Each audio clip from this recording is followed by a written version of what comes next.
Hello student of class 10th। देखिए यहाँ पर दो टाइप की प्रॉब्लम को मैं यहाँ पर एक्सप्लेन करूँगा। एक तो है आपका ये फिगर आप देख रहे हो कि क्या है, एक सर्कल और दूसरा सर्कल जो टच है कहाँ पर, बाहर की तरफ से एक्सटर्नली टच कर रहे हैं। तो क्वेश्चन है यहाँ पर कि two circle touch each other externally, यानी कि बाहर की तरफ से वो टच कर रहे हैं। द सम, सम का मतलब ऐड, ऑफ देयर किसका, किसका सम, एरियाज़ का, यानी इन दोनों, यानी कि this is your first circle and this is your second circle, दोनों सर्कल का एरियाज़ का सम है कितना। Here it is given to you 130 pi centimetre square. Clear, this is 130 pi centimetre, यहाँ टू की जगह क्या है, ये स्क्वायर है।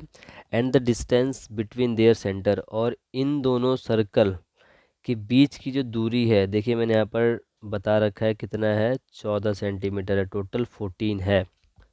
Find the diameters of the circle, यानी कि हमको क्या निकालना है, अलग अलग, यानी दोनों सर्कल के क्या बताने, डायामीटर्स बताने हैं। तो अगर हमने R1 को और R2 को फाइंड आउट कर लिया, तो पहले सर्कल का यानी कि डायामीटर ऑफ फर्स्ट सर्कल, यानी कि DI, diameter of first circle is equal to what, twice of radius 1 हो जाएगा, एंड डायामीटर ऑफ सेकंड यानी कि टू सर्कल का क्या हो जाएगा, ट्वाइस मल्टीप्लाई ऑफ R2, यही होगा ना।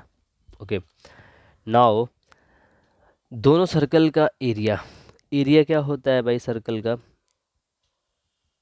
Area of circle is equal to what, पहले वाले के लिए लेंगे तो पाई R1 का होल स्क्वायर हो जाएगा, यानी area of circle number first. Next की बात करेंगे यहाँ पर कि area of circle number 2, circle number second, जो होगा आपका पाई R2 का whole square. Okay, now here it is given that sum of their areas. Okay, sum मतलब कि इन दोनों का एरिया का सम क्या होने वाला है, सम करेंगे यहाँ पर, एक को लिख दीजिए पाई R1 स्क्वायर ऐड, यानी कि प्लस पाई R2 का square is equal to what, 130 pi centimetre square, वो यूनिट है। Okay, here pi pi common, R1 का स्क्वायर प्लस R2 का square is equal to 130 pi. So pi और pi cancel out हो जाएंगे, दोनों तरफ क्या है, इक्वल है। ठीक है, तो यहाँ एक इक्वेशन आ गई आपके पास, R1 square plus R2 square is equal to 130। Okay, यहाँ पे एक इक्वेशन बन गई हमारे पास ये।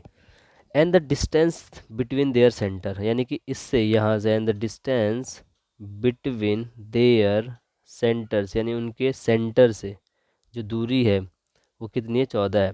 तो देखिए एक सेंटर ये रहा आपका, सेंटर नंबर 1 और एक centre number 2, R1 plus R2 यही तो है ना, यहाँ से यहाँ तक का डिस्टेंस जो है R1 है और यहाँ से यहाँ तक का डिस्टेंस R2 है। तो दोनों को जब प्लस करेंगे वो 14 के बराबर होगा।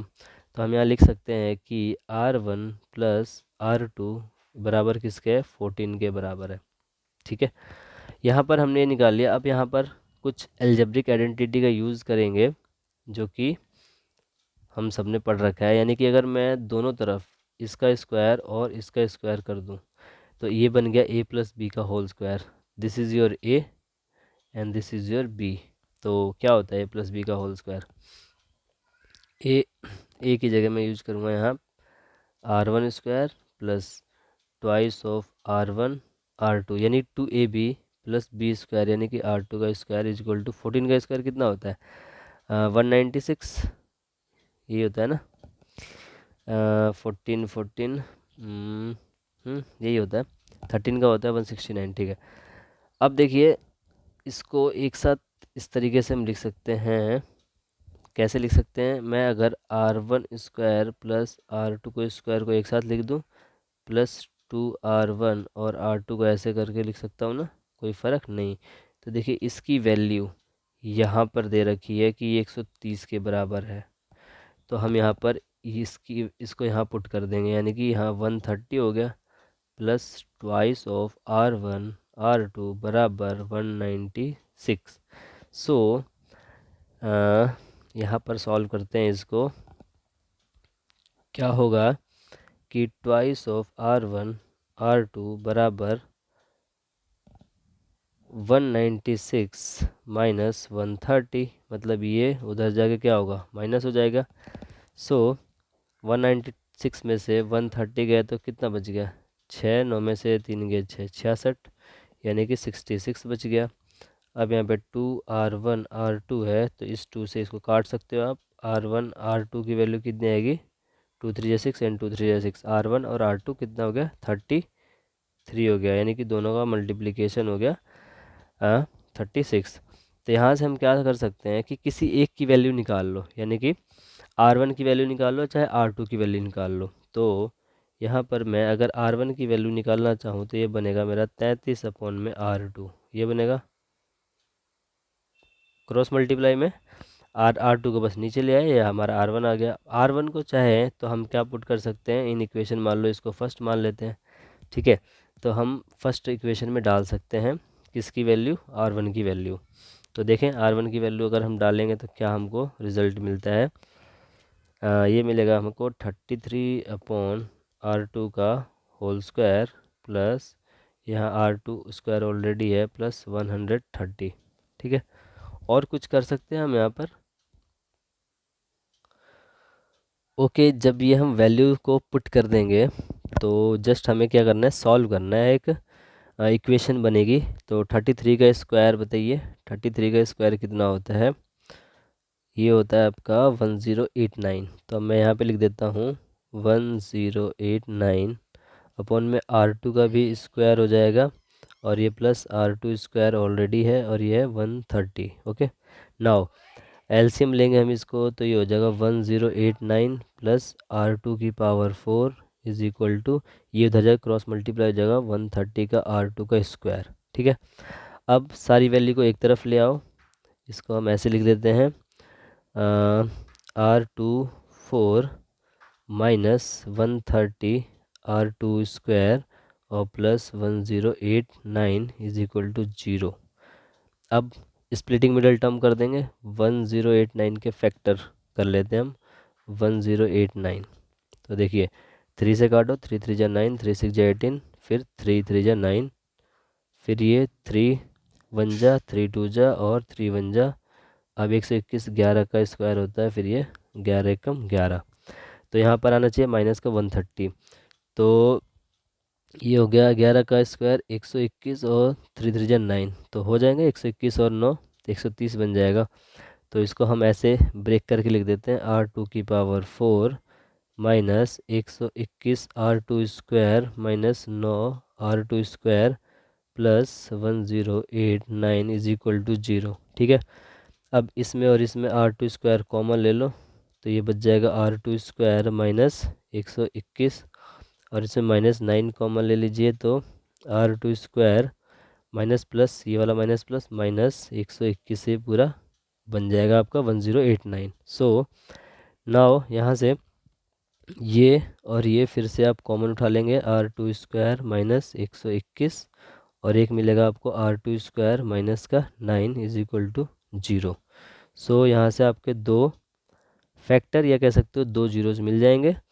एक मिलेगा आपको R2 स्क्वायर माइनस 121 बराबर 0, और दूसरा मिलेगा R2 square minus 9 is equal to 0। So यहाँ से R2 की वैल्यू जो आएगी वो आएगी प्लस माइनस में 11 आएगी, बट हम रेडियस की बात करेंगे तो यहाँ पर प्लस यानी पॉजिटिव लेंगे 11, और यहाँ से R2 की वैल्यू क्या आएगी 3 का, यहाँ से ये हटा दीजिए, एक सेकेंड, यहाँ से ये हटा दो, और ये आएगा प्लस का 3, क्योंकि प्लस माइनस 3, बट रेडियस हमेशा हम नेगेटिव नहीं ले, मतलब हमेशा पॉजिटिव लेके चलेंगे। तो यहाँ से R की दो वैल्यू आएगी, मतलब कि एक एक बार वैल्यू को आप पुट करोगे, तो एक बार 11 पुट करोगे जब R2 की वैल्यू किस में, मान लो कि R2 को यहाँ पर R2 की वैल्यू एक बार 11 है, तो R1 इंटू R2 की वैल्यू 11 है, यहाँ पर 11 है तो ये 33, ठीक है। सो R1 की वैल्यू 11 3 33, तो 3 आ जाएगा, आ गया। जब R2 की वैल्यू 3 पुट करोगे यानी कि R1 इंटू यहाँ 3 डालोगे तो यहाँ 33, तो ये आ जाएगा आपका R1 11। इस तरीके से होगा आपका, ठीक है। दो वैल्यूज़ हो सकती हैं R1 और R2 की। तो इस टाइप का है ये एक टाइप हो गया जब आपके सर्कल क्या होते हैं, एक्सटर्नली टच करते हैं। अब देखते हैं जब सर्कल हमारा इंटरनली टच करता है तो उसको हम किस तरीके से सॉल्व करेंगे। ओके,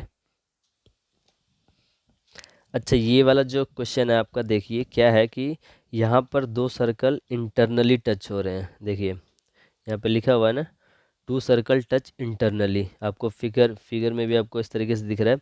और सम ऑफ देयर एरियाज, इसमें भी कह रखा है कि इन दोनों के एरिया का जो सम है वो 116 पाई है सेंटीमीटर स्क्वायर।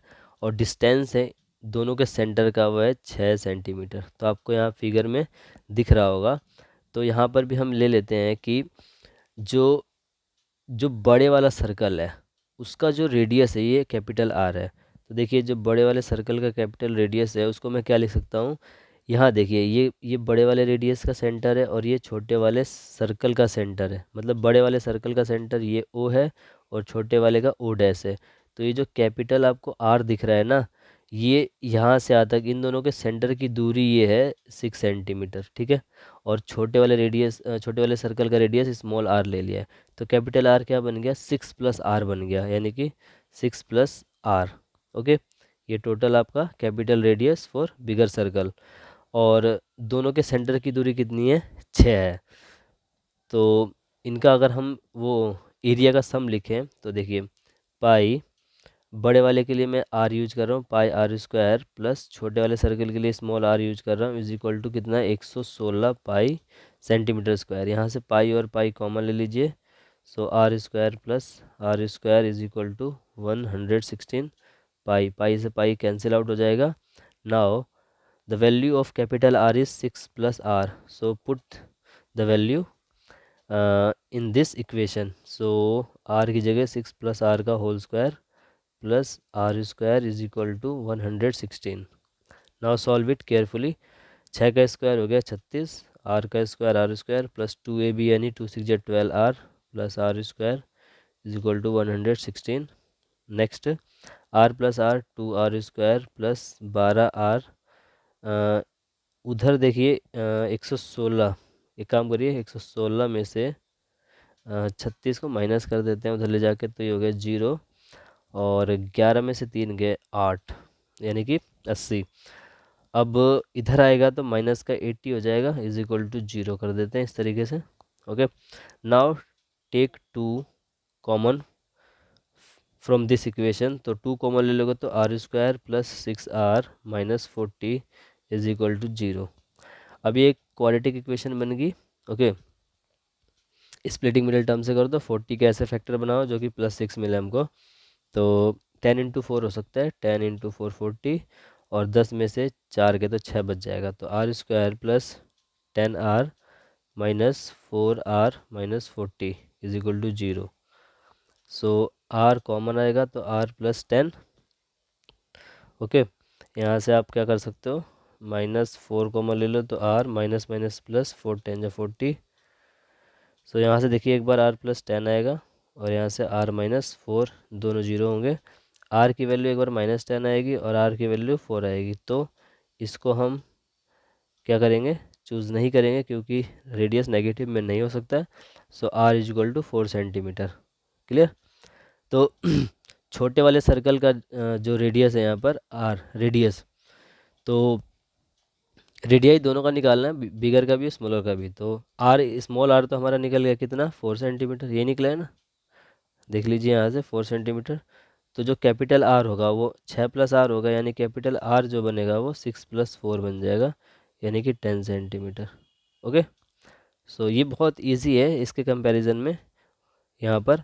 और देखो हमको डायमीटर, इस वाले क्वेश्चन में क्या बोला था, डायमीटर। तो डायमीटर सिंपल है, 2R1 निकल गया है। तो दो डायमीटर हो सकते हैं, एक बार 3 पुट करोगे तो 6 हो जाएगा। ओके, एक बार यही थे ना 3 और 11 और 11 और 3 पुट करो तो 6 हो जाएगा, 11 पुट करोगे तो 22 हो जाएगा। इस तरीके से आप सोच सकते हो, बहुत ईजी है। तो इन सवाल को किस तरीके से सॉल्व करना मैंने आपको मेथड बता दिया है। ओके, आई होप आपको समझ आ गया होगा, नहीं आया तो 1-2 बार वीडियो को देख लीजिए, समझ आ जाएगा। ओके।